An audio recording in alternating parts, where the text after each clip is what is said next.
Alianza Cívica, que es de las primeras organizaciones ciudadanas que surgieron en México, que la constituyen ciudadanos con probidad, con autonomía y con independencia, y que ellos darán cuenta del resultado de esta consulta.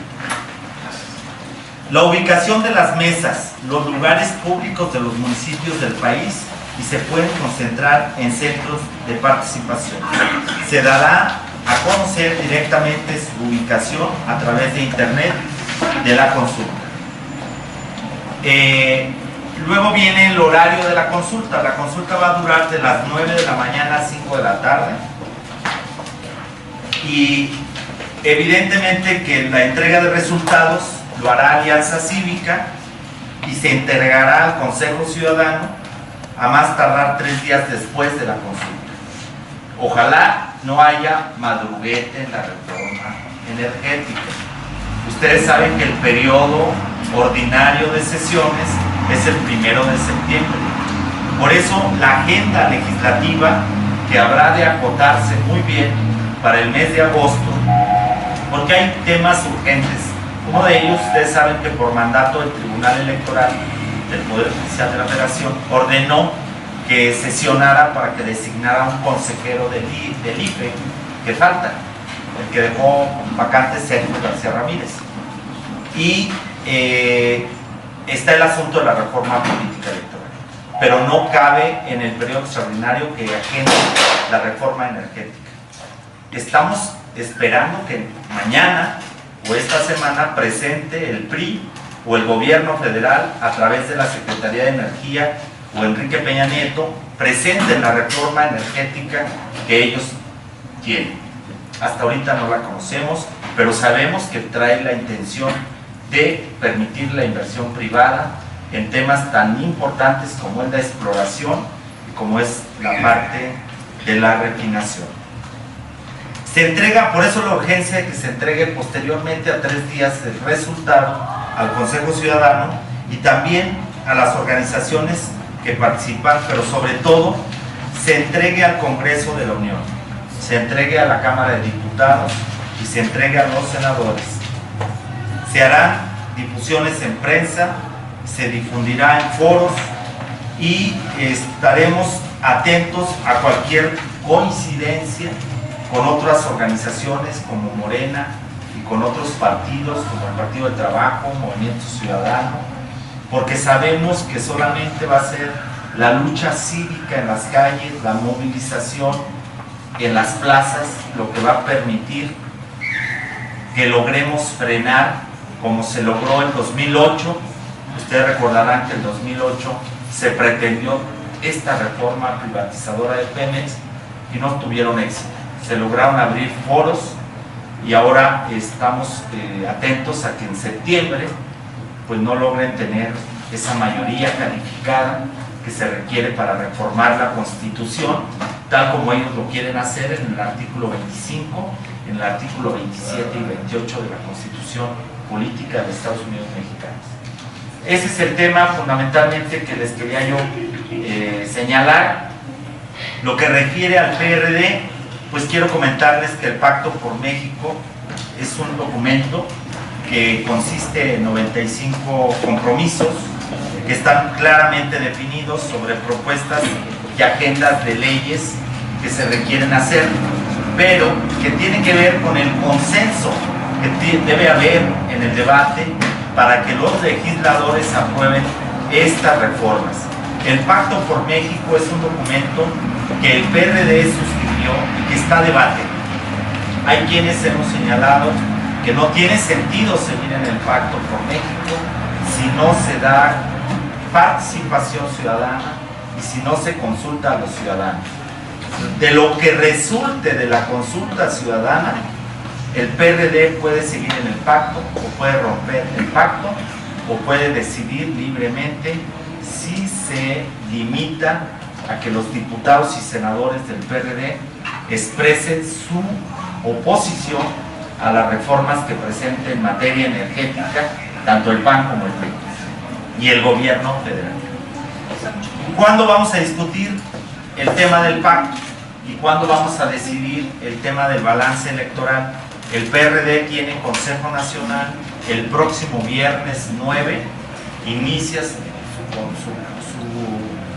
Consejo Nacional Ordinario y concluye el día 10, sábado 10. En esos 2 días vamos a discutir cuándo vamos a hacer el Congreso Nacional, vamos a acatar una sentencia de la Sala Superior del Tribunal para dar cumplimiento a la representación paritaria de género, que tiene que estar integrada en los órganos de dirección, tanto el 50% de mujeres como de hombres, de la Comisión Política Nacional, y ahí se presenta un balance electoral.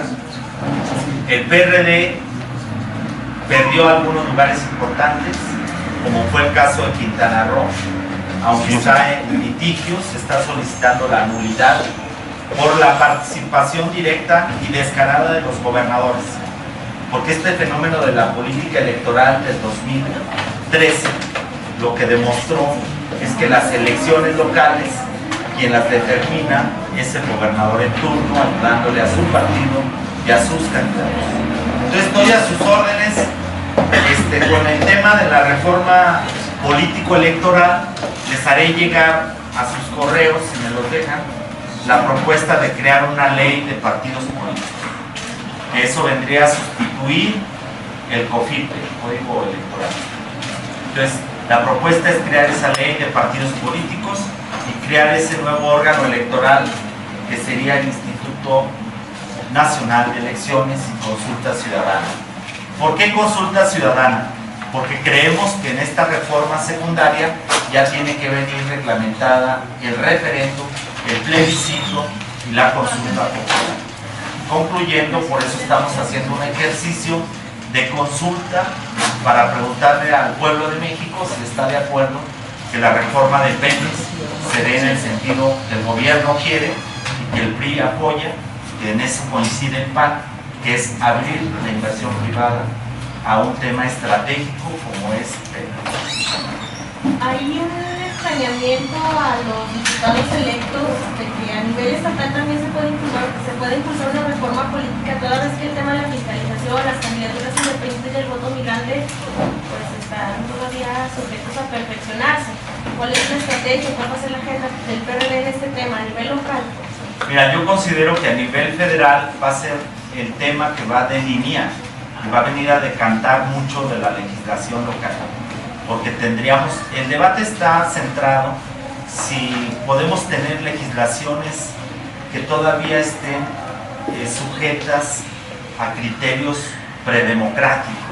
O sea, tenemos aquí un reconocimiento a los migrantes, pero en un discurso de hace, pues, ¿qué te gusta? 16 años éramos vanguardia, porque fuimos el estado que por primera vez reconoció tener 2 diputados migrantes, que a lo largo de estos años se ha perdido esa vigencia, porque no es suficiente tener 2 migrantes que designan 2 partidos que nadie sabe cómo los eligen, que los migrantes no los conocen en muchos casos y que solo el referente es que les decimos migrantes porque es una acción afirmativa que los partidos deben de tener, por lo menos los 2 partidos que ganan el primero y el segundo lugar. Pero tenemos que discutir si el voto de los mexicanos radicados en el extranjero sigue siendo como está el modelo federal, que se aplica solo para la elección del presidente y que no votan más de 51,000 mexicanos radicados en el extranjero. Necesitamos cambiar ese método y ese voto del mexicano radicado en el extranjero. Necesitamos un voto electrónico, necesitamos un voto que se pueda emitir desde las diferentes instituciones de México que radiquen en otros países, embajadas, consulados, que puedan coadyuvar a que tengan módulos, incluso del Registro Federal de Electores, del IFE, pueda expedir la credencial de elector en consulados mexicanos. Mientras no se reconozca el derecho pleno de los migrantes para votar y ser votados, estaremos marginándolos, pues son 11 millones de mexicanos excluidos, y en Zacatecas pues es casi otro Zacatecas. Entonces tendremos que estar atentos a esta reforma política electoral que se va a dar estas próximas semanas, si se se da el periodo extraordinario de sesiones y como tú bien lo dices, el gran debate va a ser: ¿caben candidaturas ciudadanas? Claro que deben de haber candidaturas ciudadanas. Ya la Constitución lo contempla, por mandato de la Corte Interamericana. No fue porque la clase política mexicana haya dicho ya hay que reconocer a los ciudadanos independientes. Fue porque hubo litigios y se ganaron, como el de Jorge Castañeda, que mandató al Estado mexicano que hiciera una reforma constitucional para permitir a los candidatos ciudadanos registrarse. Pero ¿qué pasa? No pueden ser candidatos a senadores, no pueden ser candidatos a diputados independientes, porque la ley lo prohíbe. Esa reforma tiene que cambiarse. Tenemos que abrir de fondo las reformas para que haya candidaturas independientes en igualdad de condiciones. ¿Qué tenemos que discutir? ¿Hay equidad o no hay equidad en los procesos electorales?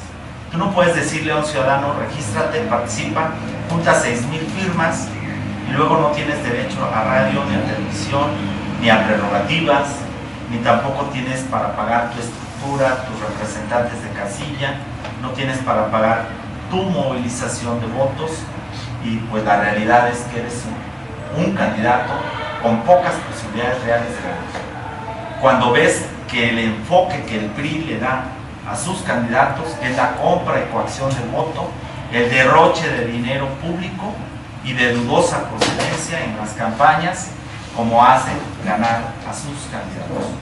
Por eso es muy importante también que tengamos que revisar si el financiamiento público, el modelo que tenemos, sigue siendo el correcto o hay que abrirlo también para los candidatos independientes. Tenemos que exigir que haya equidad, que haya transparencia, que haya legalidad y certeza jurídica en todos los procesos electorales, sobre todo para que haya legitimidad, porque si no vamos a tener diputados que ganan con muy pocos votos y que los ganan a partir del dinero y de la mercadotecnia y de algunos casos con el apoyo de las televisiones.